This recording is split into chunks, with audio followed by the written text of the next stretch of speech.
Okay,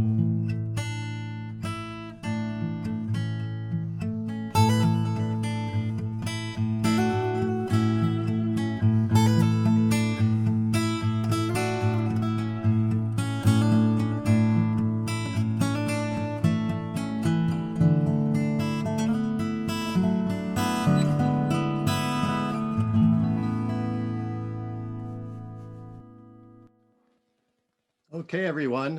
Thank you for joining us this evening. My name is Gordy Gottlieb, and on behalf of the Nanticoke Valley Historical Society, we're really pleased to present our first online presentation. It features a wonderful book by author and artist Luke Kaczynski. It's called E.J.'s Town, the Endicott Johnson Story. We're looking forward to the day when we can do this in person and we can get a complete reading of the book. I'm sure Luke's going to be asked by many people to read the book here, but we feel very fortunate tonight that we can present it this way. And thank you for joining us. Lucas is in Cortland, New York, where he is a student at SUNY Cortland. The book will be published over the coming months. We have your emails from your registration, and we'll let you know where the book will be available and when it will be available. A couple of housekeeping notes. We're recording the presentation tonight, and we'll be posting it on our webpage, Nanticoke Valley Historical Society.com and Facebook in a couple of days. And at this point, I'd like to turn it over to Lucas. Alrighty, can everybody hear me loud and clear? Great. Well, first of all, I would like to thank everybody so much for coming out this evening. This book has been a labor of love for me for the better part of 3 years now. So, I mean, it has been a long, sometimes arduous process, and I am just so excited to finally be able to share this with the community that it's just about ready to be published. And the public reception and turnout so far has been remarkable. I mean, the fact that all of you are here this evening and you'd like to hear more about it, I really, really appreciate that. So first of all, a little bit about me. I'm a Southern Tier boy. I was born in the town of Maine. I've lived here my entire life. I was a graduate of Maine Endwell High School in 2018, and currently I go to college at SUNY Cortland to be a high school history teacher. I have always been fascinated by history for a number of reasons. First of all, the storytelling aspect of it. I really believe that history is a collection of stories that continue to impact our lives and really shape who we are. And that has always been something that's interested me. Part of the reason that I want to be a history teacher is I want to pass on that love of history and learning and getting involved in one's community to young people. I think that education is one of the most rewarding pursuits that a person can get involved in. And I am just really excited to see where my future career takes me. I'm just about ready to graduate. I'm a junior. So I have 1 year left, and I'll probably be student teaching at Maine Endwell schools next year. So hopefully the world is in a better place at that point, and I'm excited to see what the journey holds. So first off, I want to start by describing how this book came to be in the first place. Is the sound on the monitor? Why I settled on this particular topic and why I decided to do this whole project. Well, first of all, it started as a college project. All right, that was the initial seed that this grew out of. See, I'm involved with the honors program at SUNY Cortland, and they wanted us to do what they called an honors thesis. It was a big final cumulative project that we would be working on over the course of our college career. And this could take the form of different things. It could be a research paper. It could be a research project. They left it open to interpretation, but they wanted it to be sort of a creative project that we could get involved in and really get invested in. And so I've always loved art. I've always painted. Ever since I was a little kid, I was always drawing and doing doodles and that sort of thing. And as the years went by and I started doing these paintings, these really detailed, involved paintings, different people commented to me that I ought to put them into the format of a children's book. Actually, a few of my art teachers in high school had suggested the idea to me, and I had mulled it over. I thought that it had merit, but I didn't really know what the topic would be. I had always done individual one-off paintings of different historical scenes, but there was never really any backbone to it, never really any direction. And so when this idea of a college project was proposed to me, I thought to myself, this might be my opportunity to do the children's book that I had always envisioned. And living in the Southern Tier, Endicott Johnson and the Endicott Johnson story has defined every single aspect of our lives for the past 100 years, from the parks to the carousels to, at one point, the factories, the medical facilities, the benefit plans.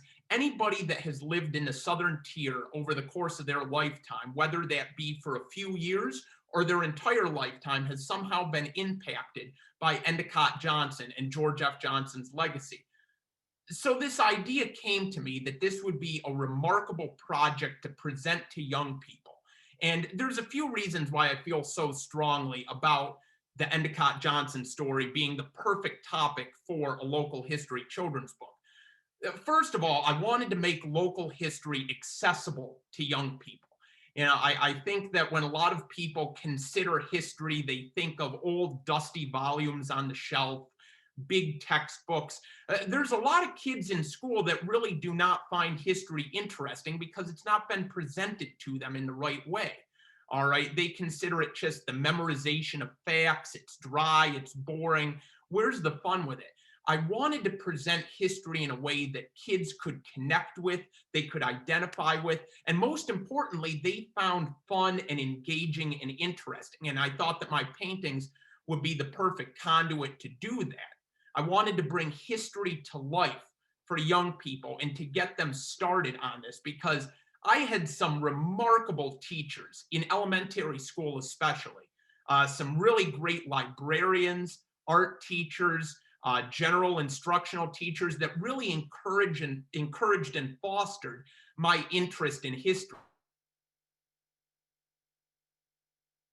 Resources and the encouragement to do that. So I wanted to produce something that would encourage young people to do the same, to really appreciate the history of their community. Also, I think that the Endicott Johnson story has some really remarkable values and moral lessons that can be learned from it. First of all, hard work. I mean, George F. Johnson built this company up from practically nothing. He was a cobbler, a shoemaker in Massachusetts. And when he came here, he saw the potential that this valley had, and he saw the great opportunities that could be developed by investing in one's workforce, believing in the common person, and building up a great business based on hard work, faith, and kindness. And I mean, those are some of the other things that I noticed. I mean, George F. Johnson is a perfect example of giving back to one's community. All of the different things that he did to provide for the entire community, regardless of if a person worked for EJ or not, and that continue to help people today and continue to make our lives better. The parks, the carousels, his legacy still continues on. So I think that there's a lot of really inspiring lessons that can be learned from this that young people can take into their own lives and use as an example to help them along in the future. And probably one of the biggest reasons that I did this book is I wanted this to be an opportunity for families to bond. There are so many families within the Triple Cities and elsewhere that have Triple Cities connections that there are multiple generations where this is their story. The grandparents, the great-grandparents, they worked for Endicott Johnson. They had family members that worked for Endicott Johnson. All right, this is not a story of people living far and away in the past in a distant land. This is a story of our own community and the people that are still living in it. And I think that this book is going to be a great opportunity for especially grandparents, great-grandparents, to sit down with their family, their grandchildren or great-grandchildren, and share this remarkable story with them and tell them, this is as much my story as it is anybody else's. These are the things that I remember. I think that this is a great way for families to be able to begin sharing their family history and just connecting generations in this discussion of what their family story means and how that's been impacted by living in such a wonderful place as Broome County. And at the heart of every family story that's lived here, in many cases, the Endicott Johnson Company is the anchor that's held people together. Hmm. So I am just so excited to present this book to the community and see what the future holds. And hopefully this will inspire some young people to begin pursuing history, to begin looking at their community in different ways, and hopefully investing in their community. I think that we are at a really critical point here in Broome County as far as an economic and a cultural turnaround. I mean, Endicott Johnson has been gone for the better part of 30 years now, and IBM's been gone largely for about 20 years now. All right, so the community has experienced some really hard times, but we're slowly beginning to make that turnaround. Binghamton University is doing some, really great investment here with new schools and facilities. United Health Services and other healthcare companies are making some big investments here, and small businesses are really growing. If you look at downtown Binghamton today, compared to what it was a few years ago, you can see the amount of growth that's developing here. And so I hope that if local history is presented in a way that's accessible and interesting to young people, they might stay here. All right, they might go off to college and come back here, invest in their community again, raise their family here. I think that this might just be the start of a ripple effect to hopefully continue to encourage people to stay here, to grow their communities, and hopefully develop great things into the future. Because at the end of the day, that's what George F. Johnson believed in, was progress. And he believed in the progress of the common person, and that we can do great things if we just band together and believe in ourselves as a community. That's ultimately at the root of this, is community. So I'd really like to share with you some of the excerpts from this book. I mean, for the sake of time, I couldn't share the entire book with all of you. It's 60 some odd pages of pictures and talking about different aspects of the company and how they impacted the community. So I just selected some different excerpts that I felt were representative of the story that I wanted to tell, and some of the different aspects that I cover in the book. So first of all, this is the cover image. Now, in a lot of their advertisements, Endicott Johnson did what I call a composite of their factories. Because Endicott Johnson was spread out across several different communities between West Endicott, Endicott, Johnson City, Binghamton, and actually they had a few forgotten communities that people don't even remember they had locations in. They had a factory in Owego, they had one down in Tunkhannock, Pennsylvania, another in Forest City, Pennsylvania. I mean, Endicott Johnson had an enormous footprint, a physical footprint in factory buildings. All right, and this isn't even considering the parks, the hospitals, all of the different medical buildings, the workers' diners, the markets. I mean, Endicott Johnson really had a very impressive physical presence here.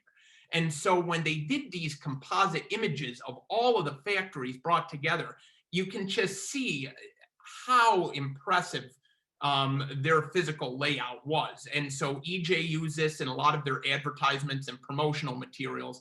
And so I could not think of a better cover image to really introduce the grand scale of this story and how EJ physically built the community, building by building, than this composite of all of the factories. And of course, George F. is standing on the hill in front of his empire laid out behind him.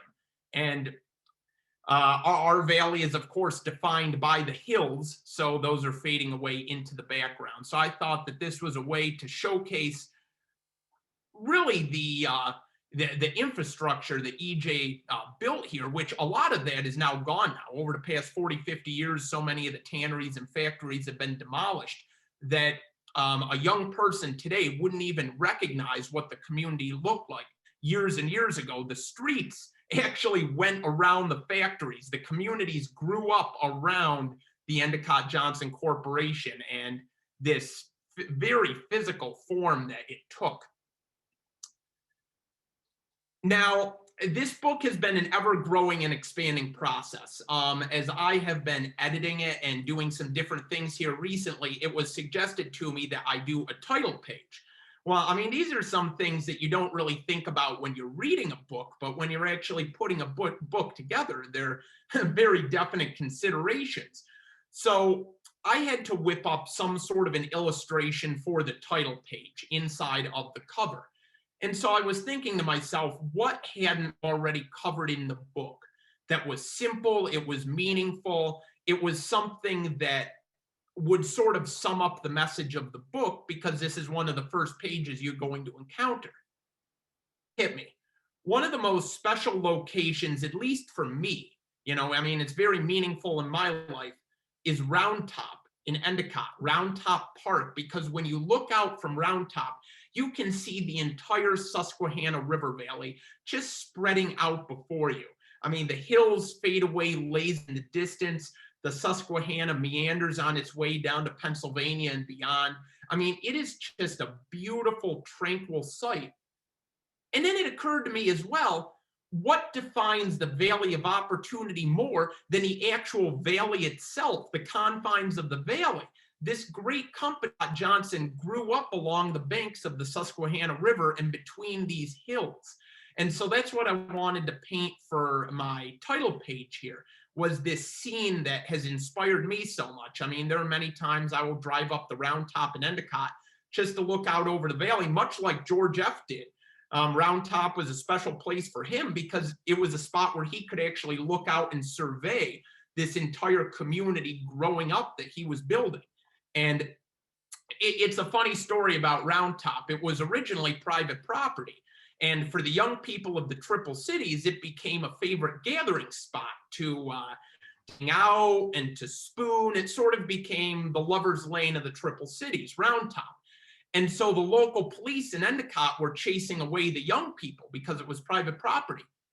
And so according to legend, it was George F. Johnson that said, "Why are we chasing away these kids? They're innocent enough. Why are you bothering them?" So he went ahead and purchased Round Top and made it a public park so that anybody could share in that same view and anybody could go up there and enjoy some time together. So I think it speaks a lot to George F.'s philosophy that there shouldn't be anything exclusive. All right, the good things in life should be made available to anybody. So Round Top has been a very special place for myself, for many other people, and I think that the view from it really captures the beauty and the size of what the community has grown into over all these years. And you can see I have the river flowing into the shoe because ultimately everything stemmed, ebbed, and flowed from the Endicott Johnson Corporation for years and years. It's where the community began, it's where the community ended, and it still continues to impact us today. See if I can get on to the next slide here.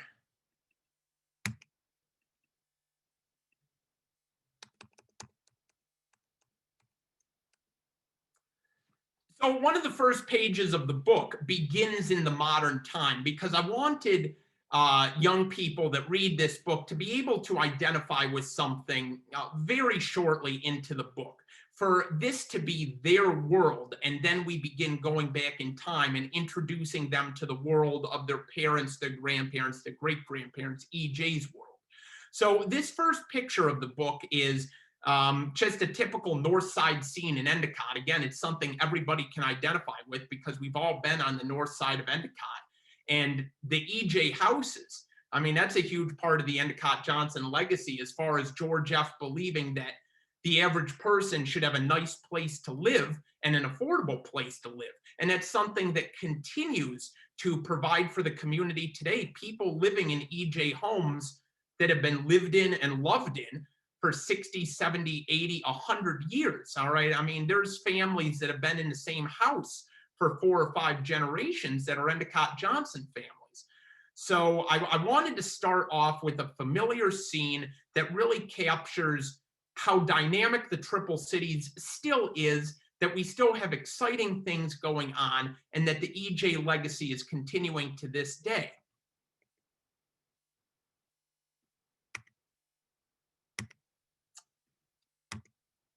For whatever reason, my keys seem to be a little on the sticky side, so I might have to jump back and then forward.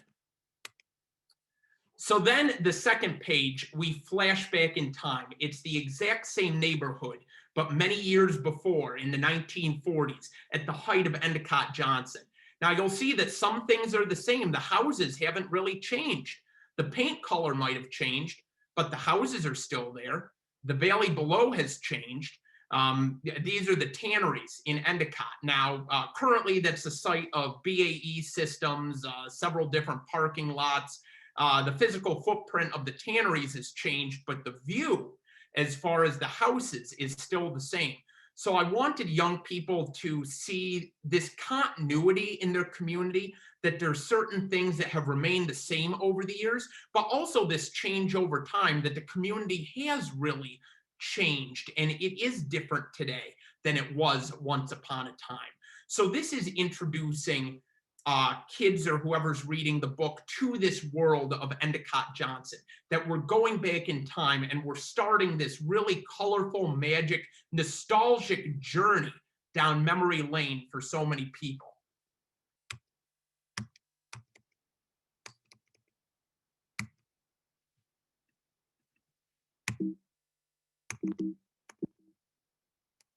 Unfortunately, it looks like that's what we're going to have to do, is go back to the very final page before I'm able to come forward to what I want. It's just one of the quirks of working over the computer, but we've all gotten used to that at this point, right?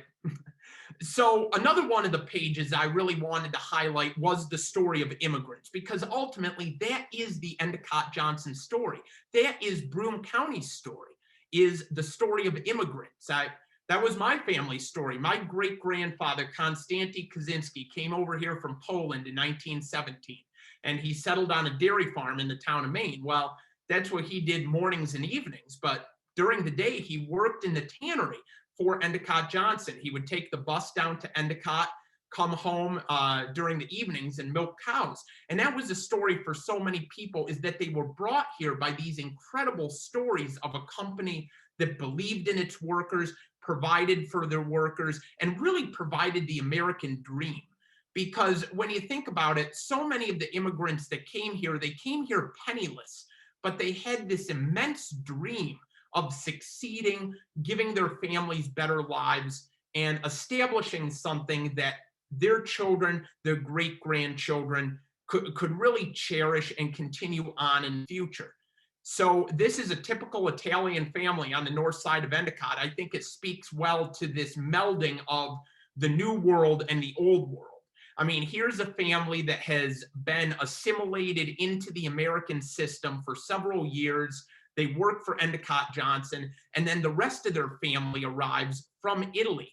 They're ready to become Americans, to work for the company, to learn, to grow, to develop with the community. So I really like this particular picture, because I think it really speaks to that melting pot of the old world and the new world, American values and old world values. And there's just a lot of different elements of things that were here in Endicott. You can see the one boy is wearing a Union Endicott High School sweatshirt there, you know, a sweater, and his family coming over from Italy still wearing the clothing of the old country.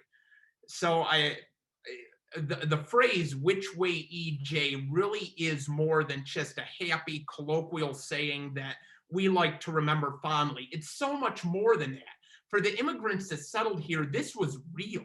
This was their entire life, that they didn't know any English at that point, but they knew enough to say, "Which way EJ? How can we get to this community with all of these great benefits that are going to help us grow our families and achieve the American dream of home ownership, of retirement, of providing the better things for our families in the future?" Because there were not a lot of companies that did that. George F.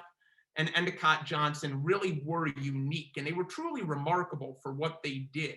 And I think that's why people are so reverent of the company today and continue to speak so fondly of it, is because it was such a unique and remarkable company that was not common in its era, and we certainly don't see it today.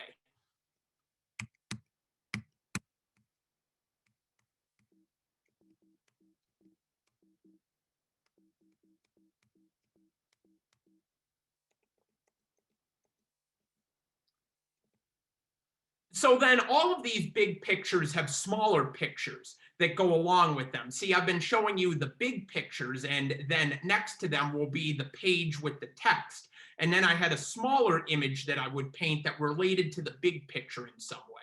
It might be Endicott Johnson relatums that speak to that certain aspect of the company, or it could be things from the community that I wanted to include. And so, of course, the page about immigrants, I wanted to include things that were representative of all of the nationalities that settled here. The Greeks, the Czechoslovakians, the Russians, the Italians, the Polish, such as myself. All right, so these are all things that are representative of their home countries far away that these immigrants brought with them and continued to share within their newfound community.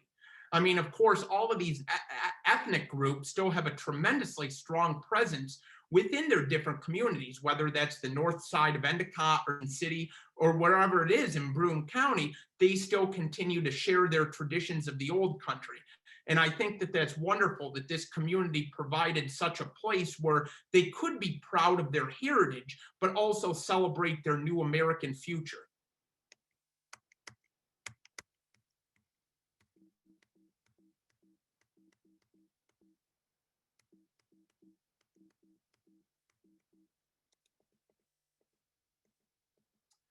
Now, I talked about many of the different benefit programs that Endicott Johnson did.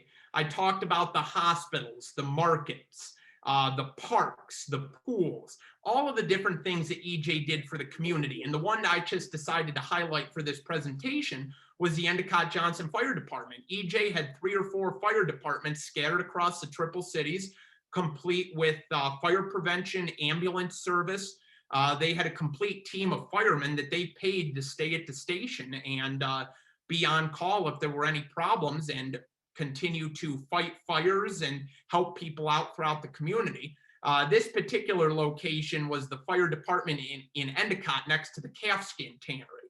So if you're familiar with Oak Hill Ave and you're going up Oak Hill, this would be on the right-hand side of the road if you were coming up Oak Hill from North Street. The building has been long gone, but again, all of these pictures were based on historical photographs that I found. So this was a picture that was taken sometime in the mid-1940s. It included all of their equipment out front. The sign was very clear on the front of the building, Endicott Johnson Fire Prevention. I thought it was a nice way to represent the firefighting heritage that Endicott Johnson was involved in. And it just shows how diverse their benefit programs were. There was really no aspect of the community that they weren't involved in somehow. And especially at this point, many communities did not have municipal fire departments. So Endicott Johnson and George F. thought that this was a very worthy benefit that the community needed.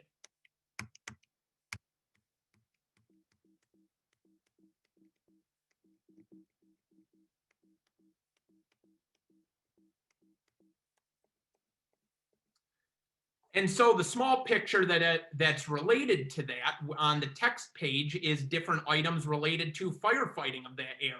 And Endicott Johnson put their name on everything. I've been collecting Endicott Johnson memorabilia for years and years, and it is just incredible the amount of things that I've seen out there that has the company name on it. I've seen brass fire nozzles that actually have stamped in the collar at the bottom, property of Endicott Johnson.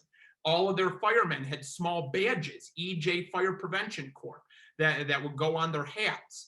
So all of the small pictures relate to the larger picture somehow, whether that be culturally, historically, and I think it also introduces the reader to the myriad of objects, all right, the physical antiques and artifacts that are still around that relate to this incredible story, because people used to save these things because the company was so important to them in their life that they kept pieces of this history around as a keepsake. I mean, there were many things that got thrown away, but many things that continued to remain in people's drawers and attics because it was special to them. And so I tried to incorporate that into the book to show the items that tell the Endicott Johnson story.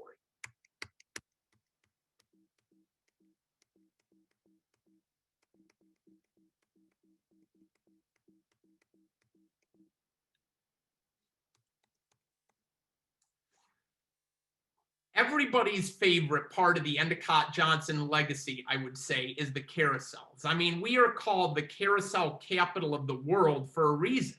I mean, we have more carousels than anybody else, 6 of them still operating, still continuing their original purpose of providing joy and fun and dreams for young people. I mean, when you look at Rod Serling, all right, I mean, he was so inspired by the carousel that he wrote an episode of the Twilight Zone walking distance based on the carousel at Recreation Park in Binghamton.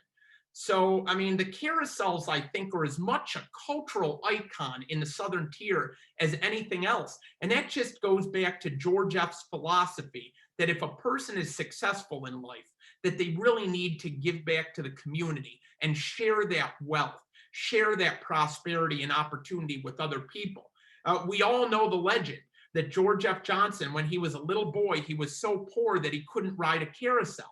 And this disappointment hurt him so much that when he went on to make a fortune with Endicott Johnson, he gave the community these carousels as a way to giving back to the next generation of children and saying that they will never have to have the disappointment that I had when I was a young person. I don't think that there is a single thing that speaks to George F.'s philosophy and his caring demeanor more than that. And his stipulation that well after his death, well after Endicott Johnson started going into decline, that these carousels would continue to be fixtures in the community and will continue to operate each and every summer.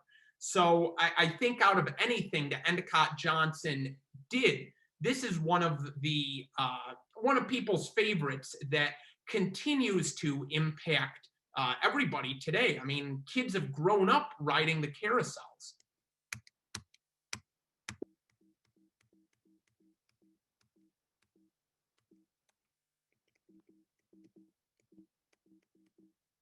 And that relates well to the small picture that I did for the carousel page. See, I couldn't quite decide what I wanted to do for the small picture here because really anything related to the carousels, it had already been said in the big picture. The horses, the paintings on the carousel, the children riding it, it had already been said in the previous picture. So I was at a conundrum as to what I wanted to do here. And then it hit me. The greatest gift of the carousels is that they are generational. It's something that parents can share with their children. They can share with their children and so on down the line. It continues on year after year. So what I wanted to do for the small picture on this particular page was a facsimile scrapbook album of a young boy that grows up on the carousels. Here he is at age 3. At age 10, he's still riding that same horse year after year, round and round in the same circle. At the age of 19, he's brought his girlfriend to the carousel. All right, and he's in an army uniform. He's about to go off and fight in World War II. But then at the age of 26, well, he's come home. It's his own son riding on that same horse all those years later. I think that is what is so special about the carousels and about so many things that Endicott Johnson and George F. did for the community is that they can be shared. They can be appreciated and enjoyed year after year. And it means something different to each and every generation, but there is still the common thread that a simple thing like a carousel brings so much joy to so many people year in and year out. And that's what I wanted to convey here with this small picture of this scrapbook. This one I invented. I wish that there were photos like that, and there probably are. But this particular one I invented for this purpose because I thought that it spoke well to how the carousels are something that people can enjoy for many years to come.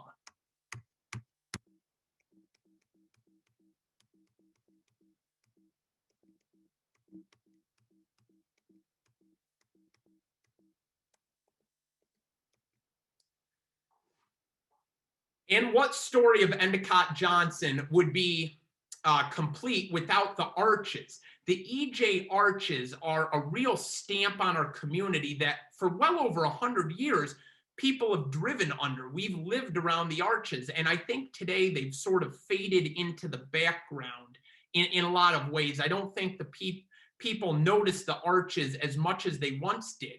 But at one time, this was the entrance to the square deal towns of Johnson City and Endicott.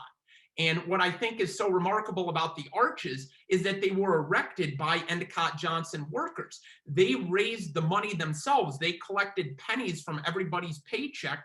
They did the fundraising completely themselves to build these arches as a tribute to Endicott Johnson and the community that had given them so very much. And again, that's something that we continue to see today that's a reminder of just how important EJ was to these people, that they would go ahead and build this monument. I mean, this really impressive tribute to a company that meant so much in their lives. And this picture too incorporates the trolleys, because at one time, most of the streets in the Triple Cities were laid in brick with the trolley lines that ran up and down them. So each picture that I do is sort of a snapshot as to a particular time and place. And I think that something that parents, grandparents, and their children and grandchildren can bond over is the ability to find different things in the pictures. Oh, there's a dog. There's an automobile. There's some brick streets. All right. I think that there is something for everybody in these pictures. And I think that they're so detailed that every time a person goes through the book, they'll be able to pick out something different that they can look at, identify with. And it continues to be the book that keeps on giving, in my mind. Now, one of the last big pictures that I wanted to touch on is just about everybody's favorite memory of the village of Endicott, Washington Avenue.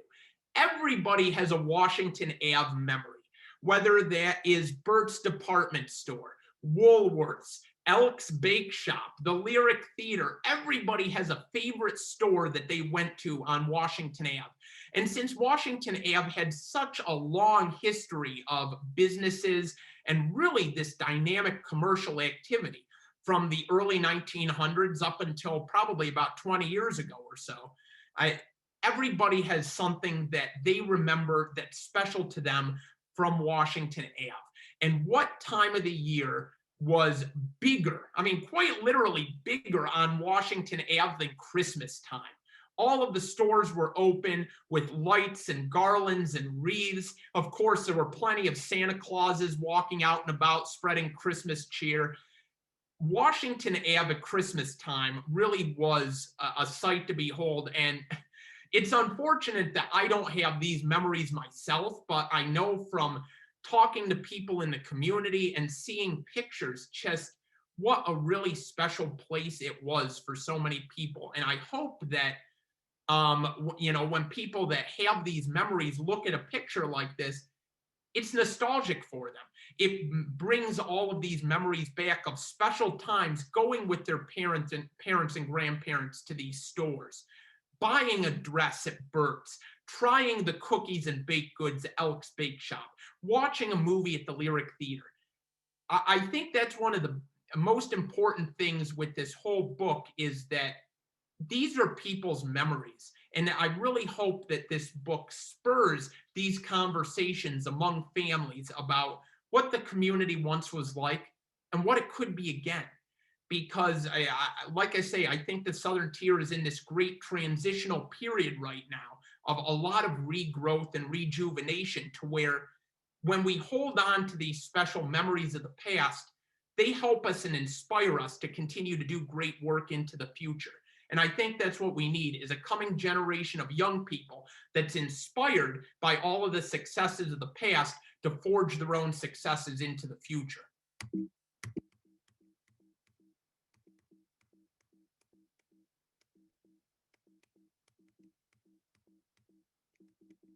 And the small picture that was related to this is some of the different products that were sold along Washington Ave. Again, connecting people to the things that they remember from their youth. The Half Moon cookies at Elks Bake Shop, the diamond rings from Pat Patterson's jewelry shop, the records you could have bought at the Ruoff Furniture Company. Again, everybody has a special Washington Ave memory, and a lot of it's generational. The shops that were there in the 1920s might not have been there in the 1970s. So everybody has a different Washington Ave memory, but they're all the same as it being a really happy, special time in their lives. It was a simpler time. I think that's what this book speaks to. A simpler, more innocent time when business was really booming here, and people continue to identify with that. So that was the last excerpt that I wanted to take from the book, and I'd just like to leave with this. The Endicott Johnson story, while I did not live the physical era of the company itself, it's become part of my life at this point. I've become so involved in researching the company and learning more about it. And really, for me, most rewarding, hearing other people's stories. I have talked to some really special people about their memories of community and what it meant to them to grow up here, to raise a family here, to work here.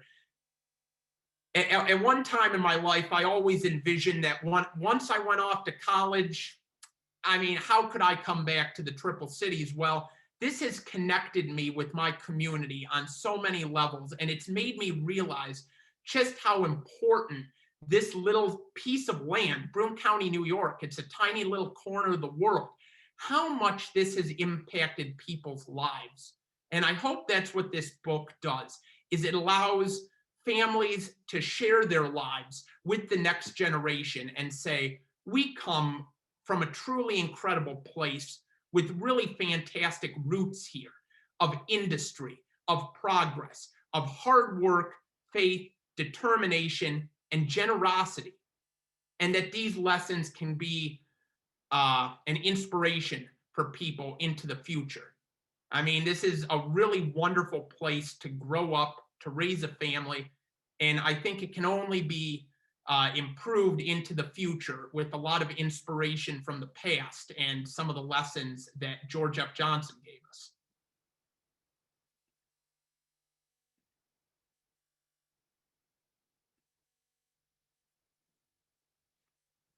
So that concludes my presentation. I'll be certainly happy to take questions now. Thank you, Luke. That was exceptional. Thank you. Just a question for me. So I've had the pleasure of seeing the book. How many pages is the book? You've just shown a small slice of it, but there's quite a few large illustrations, right? About 30, is it? Officially, at this point, the book is 64 pages long. There are 30 large illustrations and 30 small illustrations. And then there's several pages in the back that I think just add historical context to the book that were suggested to me that I do. A timeline of Endicott Johnson so that kids can actually go in and see the dates of when certain things happened as the company grew and evolved. And also a page that's describing where all the locations are in the book.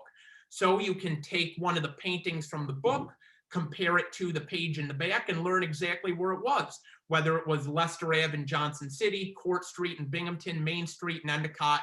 It's sort of an identifying guide as to where all the pictures are. Fantastic. I don't see a lot of questions in the chat right now. I see a lot of compliments, so thank you very much for doing that. If you feel more comfortable unmuting yourself to ask Luke a question, I guess we could do that at this point.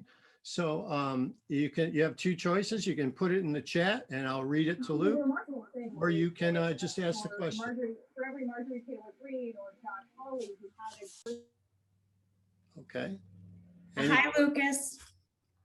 Hi there. Hi, my name is Andrea Stanley. I'm also a teacher and I graduated from Cortland as well. So I'm just thrilled to see your excitement and passion for what you're going to be teaching. It's going to make you an amazing teacher. And I'm super impressed with your book as well. I'm a lover of children's literature. And are you going to be doing a book signing at the Historical Society? Are you going to take that on? And also, what is your medium for your artwork? What did you use?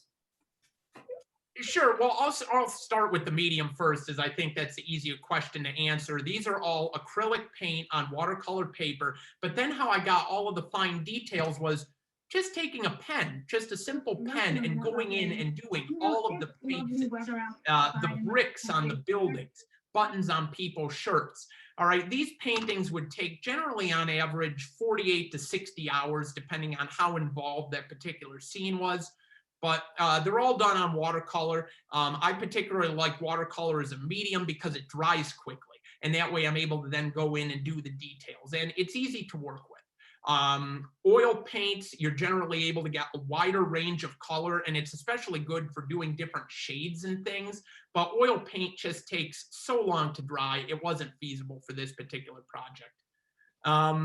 As far as book signings, that was part of the reason why I wanted to wait until this year. Is hopefully the world is going to improve going into the summertime. We can begin actually having in-person functions, seeing each other face to face. So I certainly hope that there's going to be some book signings, some in-person book signings in the near future, whether that be at the different historical societies, some of the local libraries and museums. I'm certainly hoping the George F. Johnson Memorial Library in Endicott, your home library in Johnson City, those might be viable options.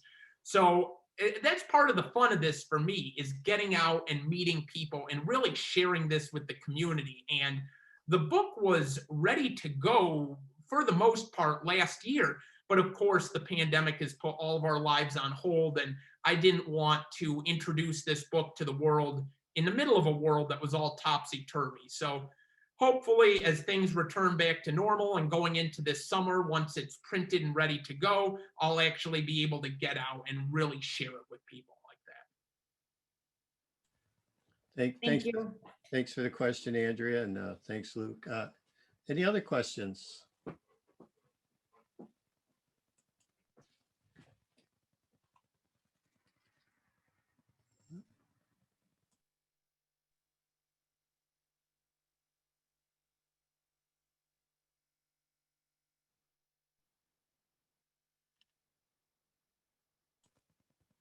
Any more questions? It was a big, important life.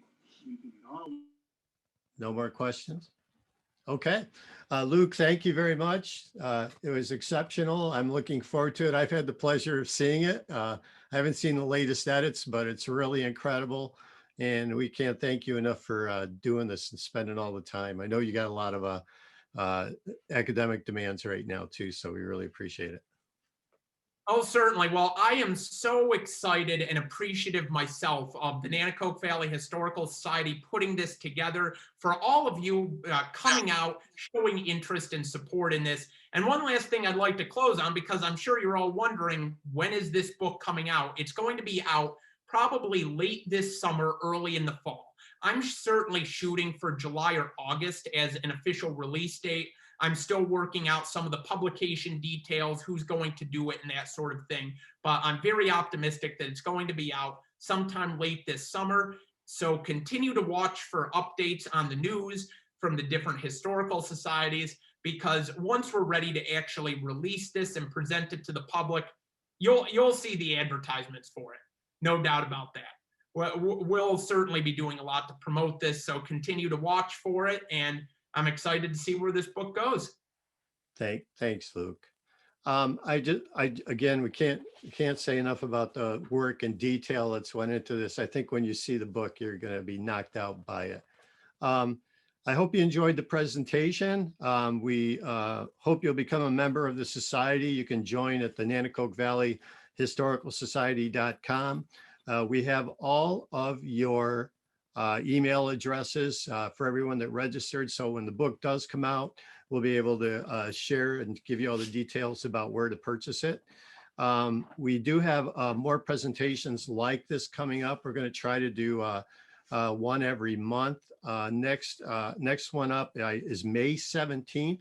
And Phil Childs has put together a really great presentation. It's called A Trip Up New York Route 26, Part 1. And it's from West Corners to the Hamlet of Maine. And we're looking forward to that one. It's a lot of work being done on it in the background. And we have a couple of other exciting ones that are produced in one form or another right now. And we can't wait till we get back together again and we can do this in person. But in the meantime, we feel really fortunate to be able to see you all tonight and have Luke share his story with us. So With that said, thank you all for joining. Luke, just exceptional. Thank you very much. Thank you all for your support. It's much appreciated. Thank you all. Good night. Look for this on Facebook and the Historical Society website. We'll be posting this so people can watch it. Thank you, Lucas.